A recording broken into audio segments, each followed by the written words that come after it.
नमस्कार,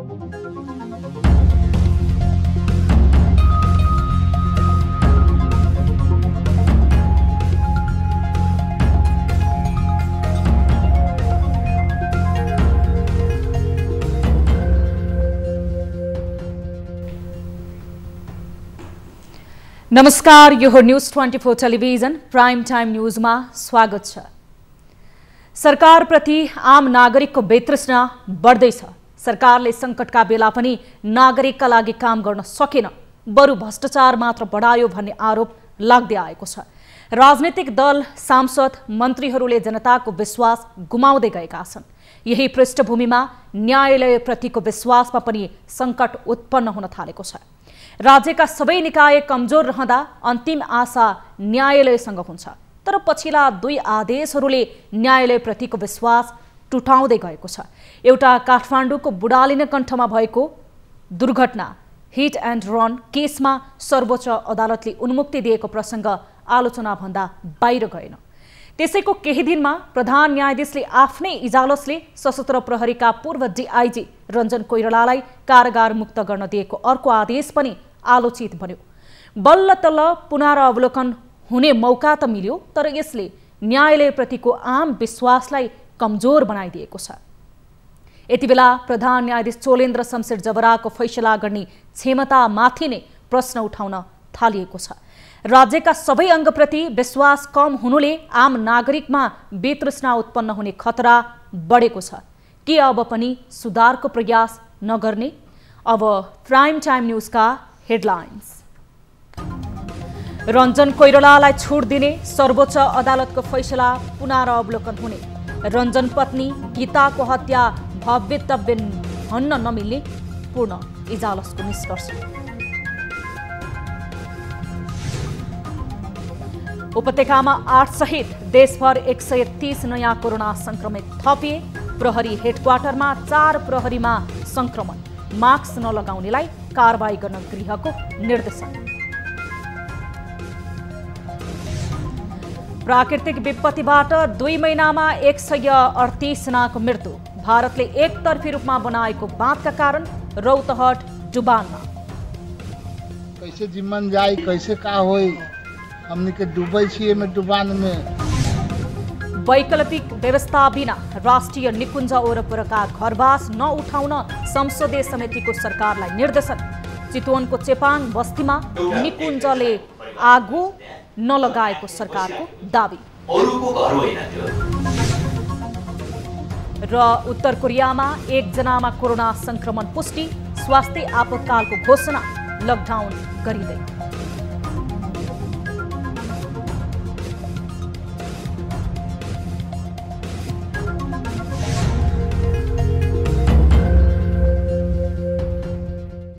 हामी निरन्तर न्यूजमा छौं। प्रधान न्यायाधीश सहितको इजालसले सशस्त्र प्रहरीका पूर्व डीआईजी रञ्जन कोइरालाको सजाय घटाउने फैसला पुनरावलोकन हुने भएको छ। आज न्यायाधीश त्रय बमबहादुर श्रेष्ठ, प्रकाश कुमार ढुङ्गाना र कुमार रेग्मीको पूर्ण इजालसले फैसला पुनरावलोकनको लागि सरकारले दिएको निवेदनलाई अनुमति दिने आदेश दिएको हो। आज बसेको पूर्ण इजालसले 3 वटा आधार प्रस्तुत गरेको छ। कोइरालाकी पत्नी गीताको शव लुकाउन गरेको प्रयत्नबाट वारदाता सामान्य र भव्यतव्य भन्न नमिल्ने अदालतले यसअघि प्रतिपादन गरेको सिद्धान्त नजिर प्रतिकूल फैसला र अदालतले आरोपितले कसुर इन्कार गरी आफ्नो व्यवहार लेखाएको पाइएको हुँदा पुनरावलोकन गर्न मनासिब भएको ठहर गरेको छ। सर्वोच्चको पूर्ण इजालसले 3 वटा नजिरहरू समावेश गरेको छ। पत्नी गीताको हत्या गरेका कोइरालालाई जिल्ला अदालत पुनरावेदन अदालतले सर्वस्व सहित जन्मकैदको फैसला सुनाएको थियो, तर प्रधान न्यायाधीश चोलेन्द्र शमशेर जबरा र न्यायाधीश तेज बहादुर केसीले 15 सारमा कोइरालाको सजाय घटाउँदै 8 वर्ष 6 महिना कायम गरेको थियो। सर्वोच्चको फैसला अनुसार 8 साउनमा कोइराला रिहा भएका छन्। सर्वोच्चको फैसला त्रुटिपूर्ण रहेको भन्दै महान्यायाधिवक्ताको कार्यालयले कोइराला छुटेकै दिन सर्वोच्चमा पुनरावलोकन निवेदन दर्ता गरेको थियो। सशस्त्रका पूर्व डीआईजी कोइरालाले पत्नी गीता ढकालको हत्या गरेर प्रमाण लुकाउन शव जलाएको देखिएपछि काठमाडौँ जिल्ला अदालत र ललितपुर पुनरावेदन अदालतले सर्वस्व सहित जन्मकैदको फैसला गरेको थियो। नेपालमा कोरोना भाइरसबाट संक्रमित हुनेको संख्या 18,600 नागेको छ। पछिल्लो 24 घण्टामा देशभर 130 जना कोरोना संक्रमित थपिएसँगै संख्या 18,613 पुगेको हो। निको भएका बाहेक देशभर 5,440 जना सक्रिय संक्रमित छन्। स्वास्थ्य तथा जनसङ्ख्या मन्त्रालयका अनुसार कोशी अस्पताल विराटनगर प्रयोगशालामा झापाका 1, मोरङका 3 जना, इलामका 8 र सिराहाका 1 जनामा संक्रमण देखिएको छ। यस्तै प्रादेशिक जनस्वास्थ्य प्रयोगशाला विराटनगरमा सुनसरीका 2 जना, उदयपुरका 1 जना, तेह्रथुमका 1 जना, मोरङका 23 जनामा संक्रमण पुष्टि भएको छ। जनकपुर प्रयोगशालामा धनुषाका 1 जना, महोत्तरीका 2 जना, नारायणी अस्पतालमा भएको परीक्षणमा पर्साका 1 जनामा संक्रमण पुष्टि भएको छ।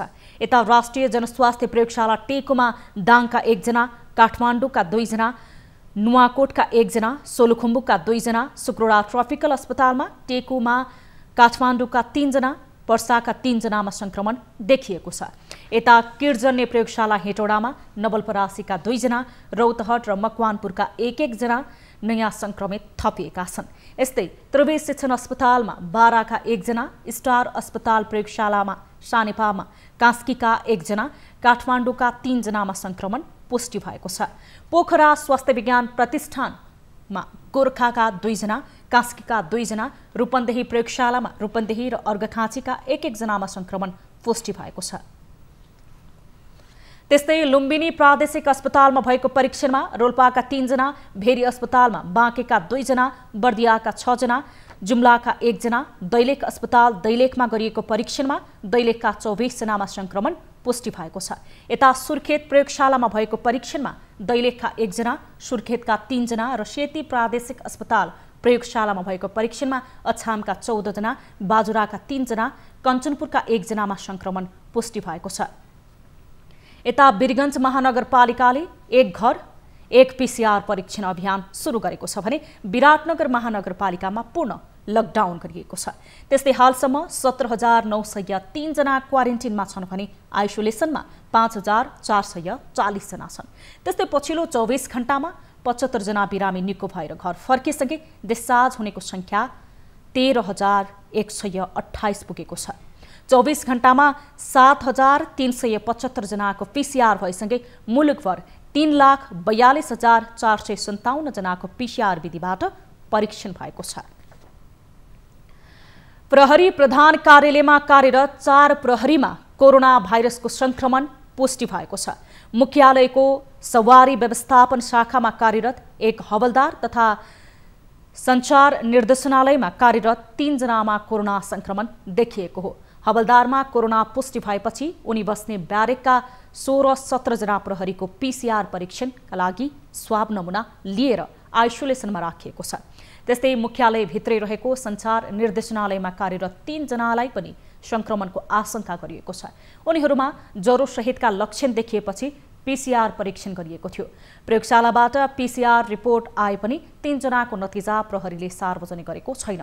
उनीहरू 3 जनामध्ये 1 प्रहरी मेसमा सहयोगीका रूपमा काम गर्थे भने 2 प्रहरी मेसका लागि आवश्यक सामग्री ल्याउने काम गर्थे। यसबाहेक केही उच्च प्रहरी अधिकारीहरूको चालकमा प्रहरी जवानमा पनि कोरोना संक्रमणको आशंका गरिएको छ। संक्रमण पुष्टि भएसँगै प्रहरी प्रधान कार्यालयमा सुरक्षा निगरानी बढाइएको छ। गृह मन्त्रालयले मास्कको प्रयोग नगर्ने विरुद्ध कडा रूपमा प्रस्तुत हुन जिल्ला प्रशासन कार्यालय र प्रहरीलाई निर्देशन दिएको छ।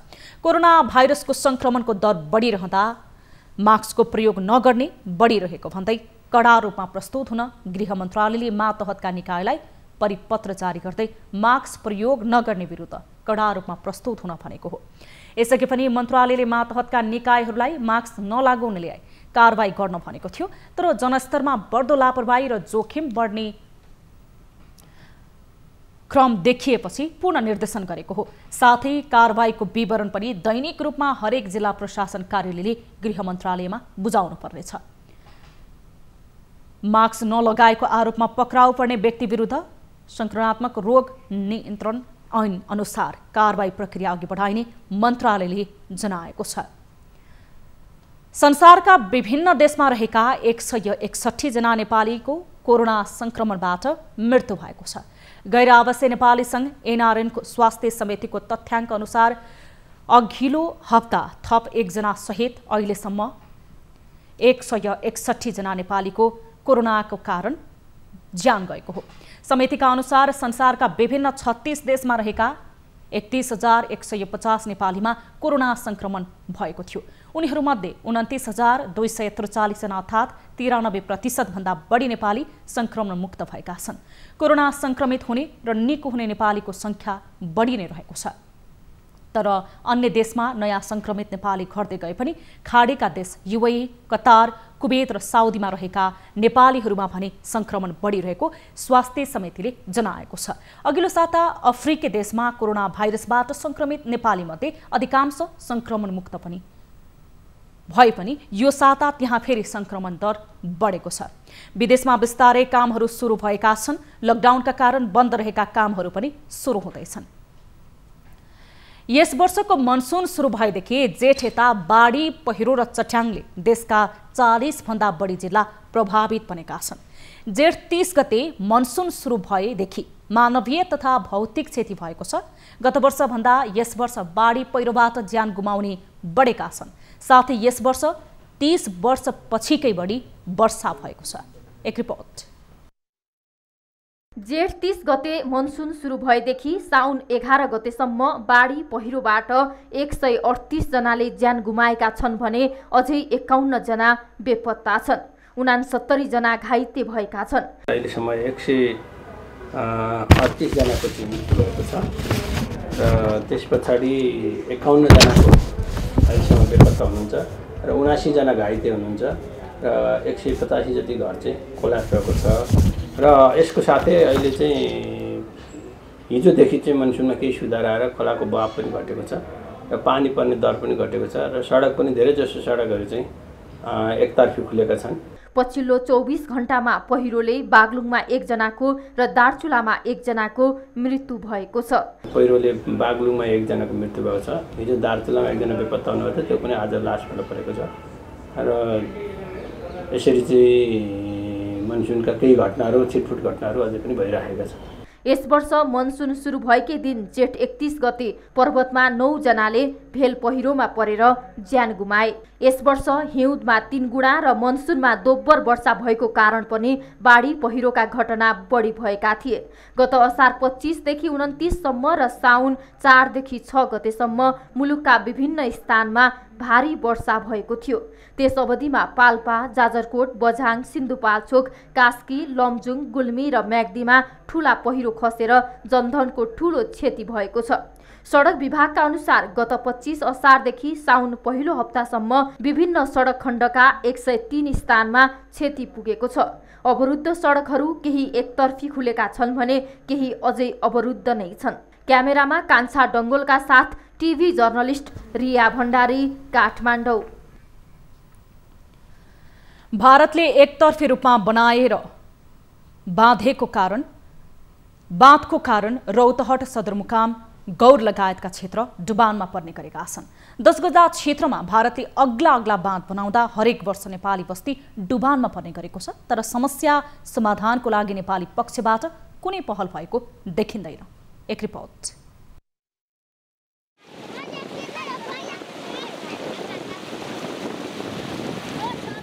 प्रत्येक वर्ष वर्षायामसँगै जब पानी पर्न थाल्छ, रौतहटका मुख्य सहर यसरी नै जलमग्न हुने गर्दछन्।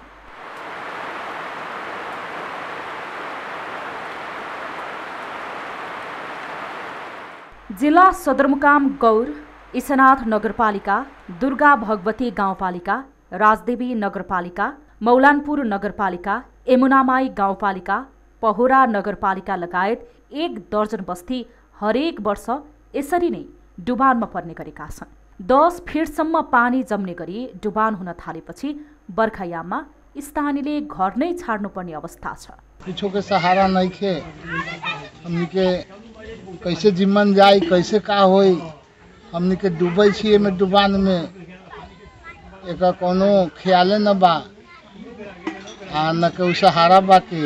डुबानका कारण स्थानीयलाई बस्न मात्र होइन, किसानहरूले रोपेको धान र अन्य अन्नबाली समेत नष्ट हुने गरेको छ। समस्याको विषयमा स्थानीयदेखि केन्द्र सरकारलाई समेत जानकारी गराए पनि कुनै पहल भएको छैन।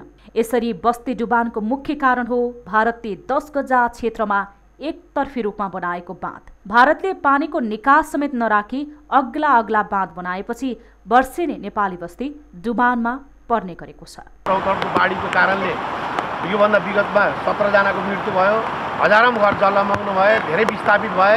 बाढी र डुबानले हरेक वर्ष धनजनको क्षति हुने गरेको छ, तर स्थानीय जनप्रतिनिधि आफूले केही गर्न नसक्ने र केन्द्र सरकार समस्याको विषयमा गम्भीर नबनेको बताउँछन्। सरकारी निकायबाट पहल नगर्दा स्थानीयले शास्ति बेहोर्नु परेको छ। इन्डियाको बाँधले अब त्यहाँ नबाँध्ने नबढाउने ठाउँसम्म इन्डियाको बाँधले बढाइसकेको छ। यसै कारण सबभन्दा पहिला कि यहाँको पानीको निकास नभएको कारणले यहाँ बाली नाली जीव ज्यान मालजाल सबै क्षतिमा परिरहेछ। अब यहाँको स्थिति छ, अब यहाँबाट कुनै प्रशासनको आउन जानको लागि पनि छैन। अब मक्केले कहाँ के भनौँ, अब सरकारबाट केही पहल भइरहेको छैन। वर्षेनी हुने बाढी र डुबानको समस्या अन्त्य गर्न सरकारी तवरबाट न त कुनै योजना बनेको छ, न त छिमेकी मुलुक भारतसँग कुनै संवाद नै भएको छ। हरेक वर्ष नदी नियन्त्रणको नाममा करोडौं खर्च हुने गरे पनि यस्ता प्रभावित क्षेत्रमा भने कुनै काम भएको देखिँदैन। बाढी र डुबानपछि हेलिकप्टरमा निरीक्षणको लागि पुग्नुभन्दा विपद अघि नै जनताको समस्या हल गर्नु जरुरी देखिन्छ। रौतहटबाट टिभी जर्नलिस्ट बालविक्रम कार्कीको रिपोर्ट। संसदीय समितिले विपदको समयमा वैकल्पिक व्यवस्था बिना राष्ट्रिय निकुञ्ज ओरपरका घरवास नउठाउन सरकारलाई निर्देशन दिएको छ। आज प्रतिनिधि सभाको कानून न्याय तथा मानव अधिकार समितिले संविधानले दिएको सम्मानपूर्वक बाँच्न पाउने अधिकार र वासस्थानको हक विपरीत जनतालाई विपदको समयमा वैकल्पिक व्यवस्था बिना चितवन राष्ट्रिय निकुञ्ज र बर्दिया राष्ट्रिय निकुञ्जमा घरवास उठाउने कार्य नगराउन सरकारलाई निर्देशन दिएको हो। हात्ती लगाएर घर भत्काउने, घरमा आगजनी गर्ने गैर कानुनी कार्य भएको समितिको ठहर छ। यस्तै चितवन माडी नगरपालिका 9 मा हात्ती लगाएर चेपाङ समुदायका परिवारको घर भत्काउने र आगजनी कार्यमा प्रत्यक्ष संलग्नलाई कानुनी कारबाहीको दायरामा ल्याउन र कानुनी कारबाही भएको विषय समितिमा जानकारी गराउन वन तथा वातावरण मन्त्रालयका निर्देशक गर्ने निर्णय पनि बैठकले गरेको छ। यता बैठकमा वनमन्त्री शक्ति बस्नेतले चितवनको कुसुम खोलामा चेपाङ बस्तीमा राष्ट्रिय निकुञ्जले आगो लगाएको दावी गर्नुभएको छ। त्यहाँ बसिराखेका 8 घर जो आउँछ, त्यो 8 घरमा छैन। एक घर त्यो जो काजीमान चेपाङको कुरा आइराखेको छ, एउटा घरको कुरा छ त्यहाँ, एउटा एकजनाको परिवारको कुरा छ त्यहाँ, जो 8 त्यहाँ बसिराखेको थियो। अरूको घर होइन त्यो, मचानहरू त्यहाँ मकै हेर्नको लागि बनाएको मचानहरू केही बत्काएको रहेछ। यस्तै बैठकमा चितवनका 24 वर्षीय राजकुमार चेपाङलाई निकुञ्जभित्र सेनाले पक्राउ गरी कुटपिटका कारण मृत्यु भएको सम्बन्धमा सत्य तथ्य छानबिन गर्न र दोषीमाथि कारबाही गर्न सरकारको ध्यान आकर्षण गराउने निर्णय गरेको छ। चेपाङहरूको घरमा आगो र हात्ती लगाएर विस्थापित गर्न खोज्नु गम्भीर मानवाधिकार उल्लङ्घन भएको सांसदहरूको भनाइ थियो। अख्तियार दुरुपयोग अनुसन्धान आयोगका प्रमुख आयुक्त नवीन कुमार घिमिरेले घुस मागेको ओजोरियाए मन्त्री र सचिवलाई पनि अख्तियारले नछोड्ने दावी गर्नुभएको छ। आज प्रतिनिधि सभा अन्तर्गतको राज्य व्यवस्था तथा सुशासन समितिको बैठकमा प्रमुख आयुक्त घिमिरेले घुस मागेको र दिएको भनेर पीडित अख्तियारमा गएमा आयोगले तुरुन्तै कारबाही गर्ने बताउनु भएको हो। अख्तियारको वार्षिक प्रतिवेदनमाथिको छलफलमा सांसदहरूले आयोगले साना माछालाई मात्र समात्ने गरेको, ठूला माछालाई छोड्ने गरेको भन्दै प्रश्न गरेपछि आयोगमा उजुरी परे कसैलाई नछोड्ने, कसैलाई समात्नै भन्नै नहुने उहाँको भनाइ थियो। यस्तै सेक्युरिटी प्रिन्टिङ प्रेस खरिद प्रक्रिया प्रकरणमा छानबिन भइरहेको समितिलाई जानकारी दिनुभएको छ। आयोगले उक्त विषयलाई प्राथमिकता साथ अध्ययन गरिरहेको र हालै यसबारे बयान लिने काम भइरहेको बताउनु भएको छ। त्यसका लागि अर्को कुनै विकल्प हुन सक्छ भन्ने हामीलाई चाहिँ विश्वास छैन। लोकपालको कुरा पनि बारम्बार उठ्ने गरेको छ बाहिर सार्वजनिक सञ्चार माध्यममा पनि आउँछ। जब राजनीतिक प्रणालीबाट कुनै व्यक्ति नेपाली नागरिक पृथक छ कि छैन भन्ने कुराको विश्लेषण गरियो भने त्यो लोकपाल पनि अर्को लोकबाट त आउने त होइन। यो त बैठकमा समिति सदस्यहरूले आयोगले साना माछालाई मात्र समात्ने गरेको बताएका थिए। उनीहरूले राजनीतिक केन्द्रमा हुने भ्रष्टाचारलाई आयोगले ध्यान दिनुपर्ने धारणा पनि राखेका थिए। अख्तियारलाई कुनै पनि प्रभावबाट मुक्त गर्नुपर्ने, स्थानीय तहमा देखिएका अनियमिततातर्फ अनुसन्धान गर्नुपर्ने लगायतका सुझाव सांसदहरूको थियो। पावरका विभिन्न क्षेत्रमा विन्यास भएका शक्ति सन्तुलनका कुराहरू हामी हेर्छौँ, त्यहाँ हेरौँ त्यति भ्रष्टाचार छ, नाम किन लिनु पर्यो? सम्बन्धित तहले मम गरे भइहाल्यो। मैले भन्ने कुरा के राजनैतिक क्षेत्र नै भ्रष्टाचारको मूल केन्द्र हो भनेर मैले भन्नुपर्छ इमानदारीपूर्वक। मेरी आफ्नै क्षेत्रमा 7वटा छ स्थानीय निकाय, 7वटाले 2 सालभित्र काठमाडौँमा घर या जग्गा किनिसक्नु भएको छ। यो मैले जाने कुरा हो। अनि त्यो कुरा हो। त्यही मेयर गाउँपालिका अध्यक्ष हुँदाखेरि गाउँमा 5 कट्ठा पनि 1 लाख कट्ठामा जाने, यहाँ हुँदाखेरि करोड हुने। एउटा पनि मेयर उपमेयर कहीँ पनि परेको छैन। अख्तियारले गत आर्थिक वर्षमा 441वटा मुद्दा दायर गरेको जनाएको छ। हामीसँग न्युजहरू अझै बाँकी छन्। अहिलेलाई ब्रेक।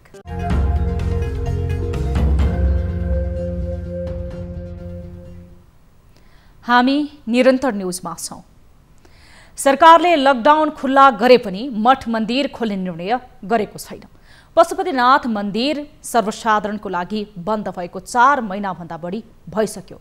मन्दिर बन्द हुँदा करिब 8 करोड आमदानी गुमेको पाशुपात क्षेत्र विकास कोषले जनाएको छ। कोरोना संक्रमणका कारण तत्काल मन्दिर खुल्ने सम्भावना छैन। एक रिपोर्ट। प्रत्येक वर्ष साउन महिनामा पशुपतिनाथमा श्रद्धालुहरूको घुइँचो लाग्छ, तर यो वर्ष मन्दिर खुल्ने अनिश्चित छ। कोरोनाको संक्रमणको जोखिम कायमै रहेकै कारण मन्दिर खोलिएको छैन। संक्रमणको जोखिम कम गर्न मापदण्ड र पूर्वाधारहरू भने तयार भइसकेको पाशुपात क्षेत्र विकास कोषको भनाइ छ। नेपाल सरकारले तयार गरेको मापदण्ड प्लस हामीले तयार गरेको मापदण्ड पनि छ। त्यो मापदण्डलाई पनि सँगसँगै सकेसम्म भोलि यहाँ दर्शन गर्न आउँदाखेरिको अवस्थामा संक्रमणको स्थिति नहोस् भन्नका लागि सबै मापदण्डहरू हामी पूरा गर्छौँ। पाशुपात क्षेत्र विकास कोषले बनाएका मापदण्डहरू: जुत्ता चप्पल कक्षदेखि सामाजिक दूरी कायम गर्ने, जुत्ता चप्पल राख्न डिस्पोजल झोला प्रयोग गर्ने, सामाजिक दूरीका लागि तोकिएको क्षेत्रमा मात्र लाइन बस्न पाउने, मन्दिरको र्याम्पबाट मात्र दर्शन गराइने, मास्कको अनिवार्य प्रयोग गर्नुपर्ने, थर्मल गनले जरो नापेर मात्र प्रवेश गर्न दिइने, सर्वसाधारणको लागि मन्दिर बन्द भए पनि नियमित पूजा तथा आरती भने नरोकिएको पाशुपात क्षेत्र विकास कोषले जनाएको छ। बागमती किनारामा गरिने गंगा आरती भने अहिले स्थगित छ। क्यामेरामा माधव प्रसाद घिमिरेको साथमा टिभी जर्नलिस्ट प्रशान्त ठाकुरको रिपोर्ट। नेपालमा रेल गुडाउने अभियानको पहिलो गाँसमा नै ढुङ्गा लाग्ने सम्भावना बढेको छ। रेलवे ट्र्याक निर्माण सम्बन्धी कार्यको बोलपत्रको छनौट प्रक्रियामा भएको अनियमितताप्रति सार्वजनिक लेखा समितिको ध्यान तानिएपछि यो प्रक्रिया अब लम्बिने संकेत देखिएको छ। एक रिपोर्ट। रेलवे ट्र्याक निर्माणमा इच्छा देखाएका विभिन्न 14 निर्माण कम्पनीहरूले रेलवे ट्र्याक निर्माण सम्बन्धी कार्यको बोलपत्रको छनौट प्रक्रिया नै त्रुटिपूर्ण भएकाले संशोधन गर्न माग गर्दै आएका छन्। निर्माण कम्पनीहरूले उठाएको आवाजप्रति प्रतिनिधि सभाको सार्वजनिक लेखा समितिले पनि चासो देखाएको छ। ठेकेदार यो कन्स्ट्रक्सन व्यवसायीहरूले उहाँहरूले चाहिँ त्यसप्रति त्यो टेन्डर गरेको प्रति असन्तुष्टि जनाउँदै उहाँहरूले उजुरी दिनुभएको छ सार्वजनिक लेखा समितिमा पनि, र उहाँहरूले विभिन्न निकायमा उजुरी दिएको सँगसँगै यहाँ पनि दिनुभएको हो। हामीले त्यही अनुसार त्यो टेन्डरमा केही कैफियतहरू छ कि अथवा सार्वजनिक खरिद ऐन र नियमावली अनुसार चाहिँ त्यो भएन कि भन्ने हिसाबले सम्बन्धित मन्त्रालय यो भौतिक योजना मन्त्रालयलाई हामीले पत्राचार गर्यौँ। लेखा समितिले पनि प्राप्त उजुरीको अध्ययन गर्दा अनियमितता भएको प्रारम्भिक निष्कर्ष निकालेको छ। यसबारेमा समितिले चाँडै सरोकारवाला पक्षलाई बोलाएर छलफल थाल्ने तयारी समेत थालेको छ। डकुमेन्टहरू हामी अध्ययन गर्ने क्रममै छौँ। अब केही कमी कमजोरीहरू चाहिँ प्रारम्भिक उसमै देखिएको छ। अब यसलाई भोलि हामी अब यो टेन्डरको चाहिँ मङ्गलबारसम्म छ भन्ने सुनिएको छ होइन, टेन्डर हाल्ने समय। अब भोलिसम्ममा हामीले यसमा त्यस्तो समस्याहरू देख्यो भने त्यही अनुसार आवश्यक निर्देशनहरू पठाउने र यो छानबिन प्रक्रियालाई अगाडि बढाउने अवस्था छ। नेपालका लागि अति महत्त्वपूर्ण मानिएको र महत्त्वाकांक्षी समेत ठानिएको रेल निर्माणको प्रारम्भमा नै देखिएको यो त्रुटिले रेल अभियानको आरम्भ नै ठेस लाग्ने सम्भावना देखिएको छ। निकै ठूलो स्वार्थको खेलको कारण रेलवे ट्र्याक अभियान सङ्कटमा पर्ने देखिएको भन्दै यससँग आबद्ध ठूलो पक्ष विरोधमा उत्रिएको हो। रेलवे ट्र्याक निर्माणमा अनियमितता खेल हुन नदिन बोलपत्र छनौट प्रक्रिया पारदर्शी बनाउनु पर्ने माग गर्दै आन्दोलनमा उत्रिएका निर्माण कम्पनीहरू यही खेलको आधारमा निर्माण भए नेपालले ठूलो आर्थिक क्षति भोग्नुपर्ने दाबी गर्दै आएका छन्। अहिले 54 वटा टेन्डर आह्वान भयो, त्यसलाई टुक्राएर 2 टुक्रा गराइयो। अनि 2 टुक्रा गराउनु भनेको पहिलोमा जो सहभागी हुनुहुन्छ उहाँ दोस्रोमा पनि सहभागी हुन पाउनुहुन्छ भनेपछि यसमा के रहस्य छ त्यहाँ। तर त्यो पनि हामीले मान्यौँ, त्यसलाई पनि स्वीकार्यौँ। तर त्यसमा जुन असहमति बुँदा हो त्यो बुँदालाई संशोधन गर्नुहोस् भन्ने हाम्रो माग हो। यो कोरोना संक्रमणको कारण नेपालले आर्थिक क्षेत्रमा ठूलो नोक्सानी बेहोर्नु परेपछि चालु आर्थिक वर्षको बजेटमा रेल निर्माणको लागि बजेट नछुट्याउन समेत अर्थविदहरूले आवाज उठाएका थिए। तर सरकारले बजेटमा रेल र मेट्रो बनाउनको लागि 7 अर्ब 70 करोड रुपैयाँ विनियोजन गरेको छ। रामेछापमा आँखाका बिरामी बढेका छन्। पछिल्लो समय 690 जनाले आँखाको उपचार गराएका छन्। जिल्ला सामुदायिक आँखा केन्द्र मन्थलीमा लकडाउनको अवधिमा मात्रै 690 जनाले आँखा जाँच गराएका छन् भने 61 जनाको मोतियाबिन्दुको शल्यक्रिया गरिएको छ। धुलो, धुवाँ र विद्युतको प्रयोग हुने फर्निचर, ग्रिल कारखाना जस्ता उद्योगहरू बढेसँगै आँखा बिरामीको संख्या पनि बढेको हो। जिल्लामा मोतियाबिन्दु र चस्मा प्रयोग गर्नुपर्ने बिरामीको संख्या निकै नै बढेको जिल्ला सामुदायिक आँखा केन्द्र मन्थलीको भनाइ छ। दैनिक 30 देखि 40 जनासम्म आँखा जाँच गराउन पुग्ने गर्दछन्।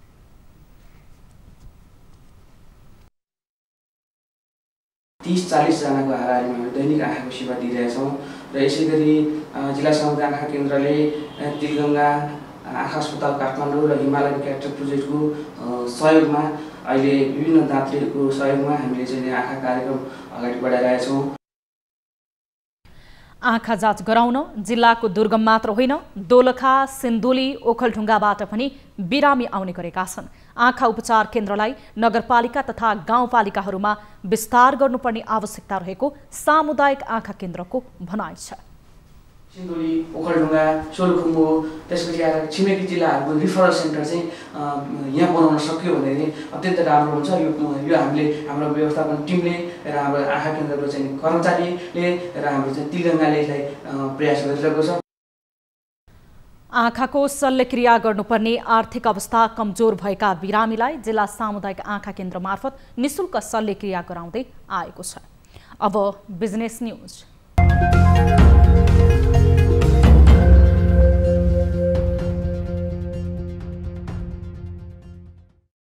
साताको पहिलो कारोबार भएको दिन नेप्से परिसूचक 22.17 अङ्कले बढेर 1464.88 बिन्दुमा पुगेको छ। आइतबार नेप्सेसँगै कारोबार रकममा पनि उत्साहजनक रूपमा सुधार भएको छ।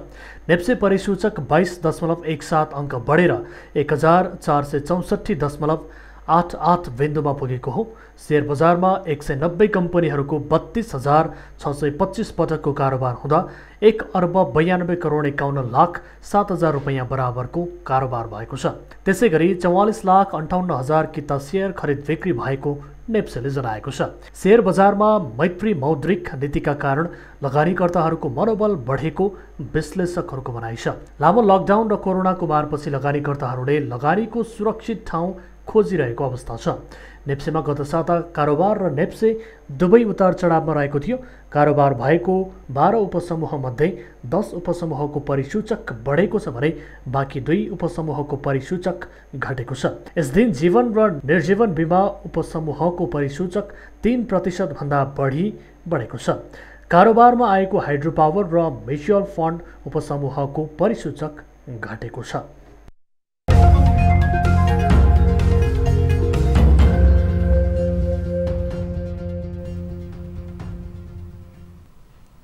अब प्रशान्त ठाकुरको साथमा फटाफट न्यूज।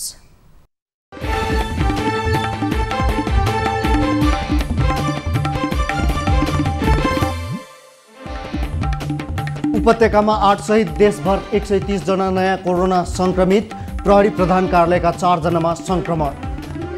सप्तरीमा न्यायाधीशलाई पनि कोरोना पुष्टि, 3 दिनदेखि निषेधाज्ञा जारी। विदेशमा कोरोनाका कारण ज्यान गुमाउने नेपालीको संख्या 161 पुग्यो, खाडी मुलुकमा संक्रमित बढ्दै।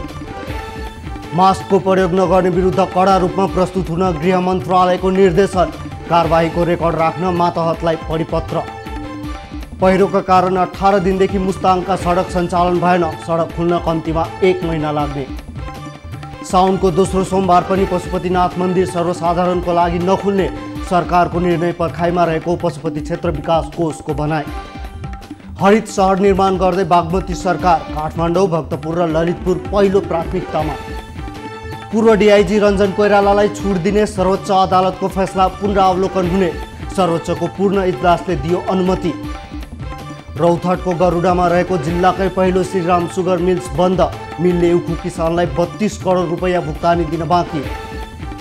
बाढी पहिरोबाट पछिल्लो 1 महिनामा 116 जनाको ज्यान गयो, 89 जना घाइते, 52 जना बेपत्ता। इसी मोडले गरेको अध्ययन अनुसार नेपालका 21 वटा हिमताल खतराको सूचीमा, हिमतालका अनुसन्धानकर्ताद्वारा सचेत रहन आग्रह। सरिता गिरीको पक्षमा अन्तरिम आदेश दिन सर्वोच्चद्वारा अस्वीकार, पार्टीले विधान अनुसार नै कारबाही गरेको भनाइ। सोलुखुम्बुको धार्मिक स्थल 5 पोखरीमा पसल राख्न हिँडेकी 1 महिलाको लेक लागेर मृत्यु हुनेमा महाकुलुङ गाउँपालिका 3 की भवी कुमारी कुलुङ। पेस्तोल सफा गर्ने क्रममा पड्किँदा सशस्त्र प्रहरीका वरिष्ठ हवलदार घाइते हवलदारको थप उपचारका लागि नेपालगञ्ज रिफर। कञ्चनपुरको शुक्लाफाँटा नगरपालिका 8 का वडा अध्यक्ष कार्यकक्षमै कुटिए, कुटपिट गर्ने नेपाल तरुण दलका समूह रहेको प्रहरीको भनाइ। बैतडीमा करेन्ट लागेर 1 महिलाको मृत्यु, मृतक सिगास गाउँपालिका 9 चुवाकी 56 वर्षीय जुना चन्द। धनगढीमा पुलमाथि झुन्डिएको अवस्थामा 1 व्यापारीको शव फेला, घटनाका विषयमा थप अनुसन्धान भइरहेको प्रहरीको भनाइ। 1 वर्षमा विदेशबाट 57 अर्ब रुपैयाँको खाद्यान्न सामग्री आया, चामल मात्रै 33.5 अर्ब पाया। उजुरी आए मन्त्री र सचिवलाई पनि समात्ने अख्तियार, प्रमुख घिमिरेको दृढता, जनताले महसुस हुने गरी काम गर्न सांसदको माग। गत आर्थिक वर्षमा व्यापार घाटामा सुधार, लकडाउनका कारण निर्यात पनि ऋणात्मक।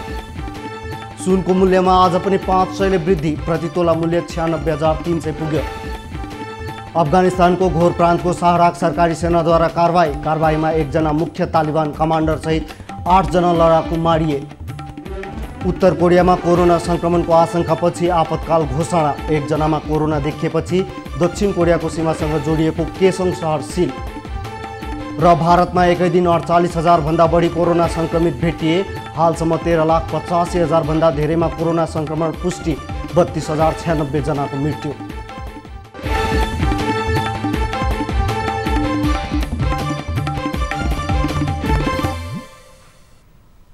अब एउटा रोचक प्रसङ्ग। विश्वका धेरैजसो मुलुकमा जनसङ्ख्या वृद्धिका कारण धेरै समस्याहरू हुने गरेका छन्, तर इटालीको एउटा गाउँको जनसङ्ख्या मात्र 29 जना छ। अझ रोचक त पछिल्लो 8 वर्षमा 28 जना रहेको त्यस गाउँमा हालै 8 वर्षपछि 1 बच्चा जन्मिँदा त्यहाँको जनसङ्ख्या 29 पुगेको हो। इटालीको लोम्बार्डी प्रान्तमा रहेको उक्त मोर्टर्नो गाउँमा बच्चाको जन्म भएपछि त्यहाँ दीपावलीको जस्तो माहौल भएको छ। रिबन काटेर बच्चाको स्वागत गरिएको छ र गाउँले मिलेर बच्चाको नाम डेनिस राखेका छन्। डेनिसको आमाको नाम भने सारा हो। प्राइम टाइम न्यूज सक्नु अघि अहिलेसम्मका हेडलाइन्स पुनः एकपटक। रञ्जन कोइरालालाई छुट दिने सर्वोच्च अदालतको फैसला पुनरावलोकन हुने, रञ्जन पत्नी गीताको हत्या भव्यतव्य भन्न नमिल्ने पुनः इजालसको निष्कर्ष।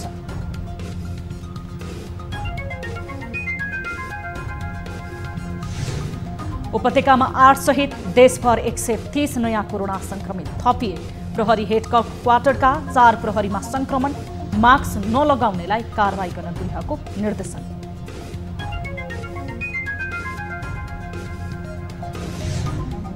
प्राकृतिक विपत्तिबाट 2 महिनामा 138 जनाको मृत्यु, भारतले एकतर्फी रूपमा बनाएको बाँधका कारण रौतहट डुबानमा। कैसे जीवन जाए, कैसे का होई, हमनी के डूबे छिए में डुबान में। वैकल्पिक व्यवस्थापन बिना राष्ट्रिय निकुञ्ज वरपरका घरबार नउठाउन संसदीय समितिको सरकारलाई निर्देशन। चितवनको चेपाङ बस्तीमा निकुञ्जले आगो नलगाएको सरकारको दाबी। अरूको घर होइन त्यो। र उत्तर कोरियामा एकजनामा कोरोना संक्रमण पुष्टि, स्वास्थ्य आपतकालको घोषणा, लकडाउन गरिँदैन।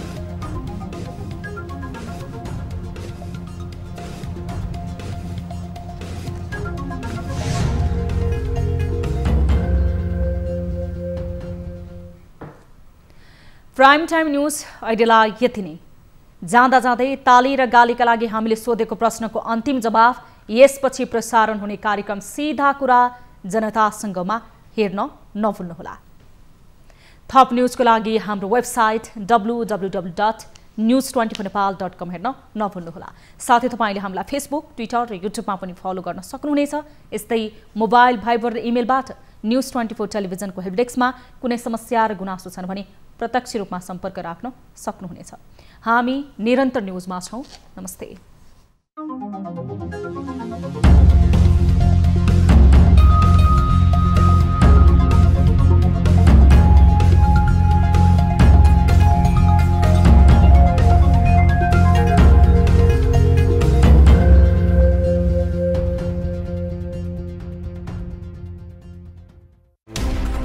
कोरोनाले सिर्जना गरेको संकटमा पल पलका न्यूज अपडेट र हर क्षेत्रको कभरेजका लागि न्यूज 24 नेपाल युट्युब च्यानललाई सब्स्क्राइब गर्नुहोला।